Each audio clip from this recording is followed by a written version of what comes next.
Welcome to Basic Principles of PCR with me, Rex.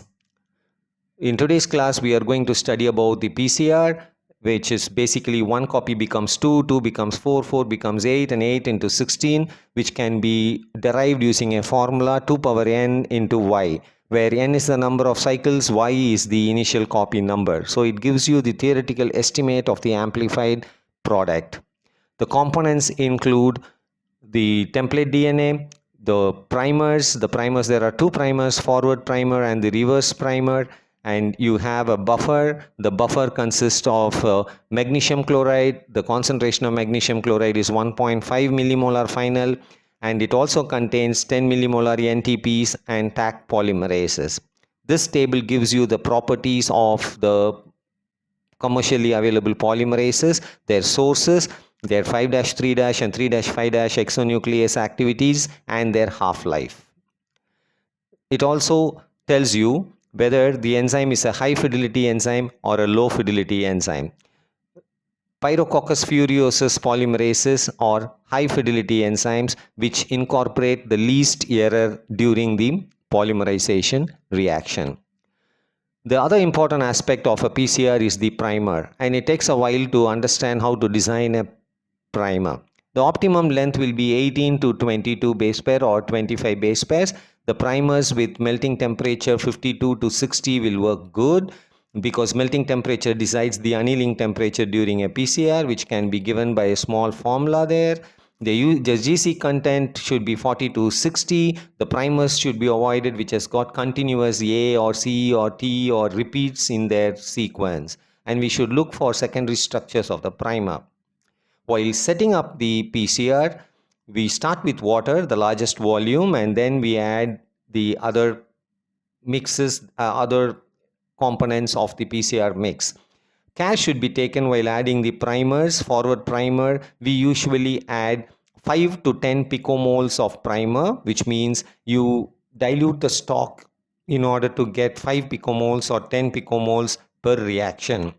So the forward primer will be 5 picomoles to 10 picomoles, or then the reverse primer will be 5 picomoles to 10 picomoles. This should be optimized based on your results. If you find primer dimer, then you should try to reduce the primer concentration. If you feel that the primer is not sufficient, then you will have to increase the concentration of the primer. The second most important thing is the buffer.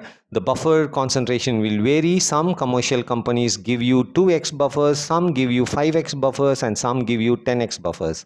Accordingly, based on the reaction volume, you will have to dilute the buffers. If it is 10x and the reaction volume is 20, you will have to take 2 microliter per reaction. If it is 5x and the reaction volume is 20, you will have to calculate appropriately the reaction volume, the buffer required for the reaction volume. The final concentration of the magnesium chloride will be 1.5 millimolar. However, in some cases, some commercial companies do not give you the magnesium chloride along with the buffer. Instead, they give you magnesium chloride separately as a 15 millimolar or 20 millimolar or 25 millimolar concentration. So you will have to calculate how much of magnesium chloride is required for your reaction and you will have to add. The other important thing is the Taq polymerase. Taq polymerases come in different packs. 5 units per microliter, 3 units per microliter, 1 unit per microliter. It is optimum to use 1 unit per reaction. So you will have to calculate that too before you set up the PCR reaction. And finally, you add the template. So either you add the Taq at the last or the template at the last. Once you mix everything, then you set up the PCR conditions. When you set up the PCR condition, this PCR condition depends upon the gene or the product that you are amplifying. The melting temperature, most important, the annealing temperature, which is calculated based on the melting temperature of your primer. Then what you do after you mix, you spin the contents.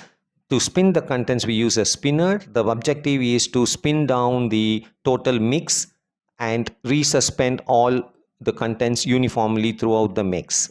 And then we set up the PCR. When we set up the PCR, we program the PCR accordingly. And once the PCR is programmed, you will run it on the gel once the PCR is complete, and we visualize the fragment. In our result or in our example today, we look for a 1.2 kilo base pair PCR product. The marker is a 1 kb arrow. The arrow indicates 1 kb and the amplified product is 1.2 kilo base pairs. So according markers should be used. If the fragment size is less than 1 kb, it's best to use 100 to 1 kb marker, 100 base pair to 1 kb marker. Thank you. Bye bye. We'll meet again next time.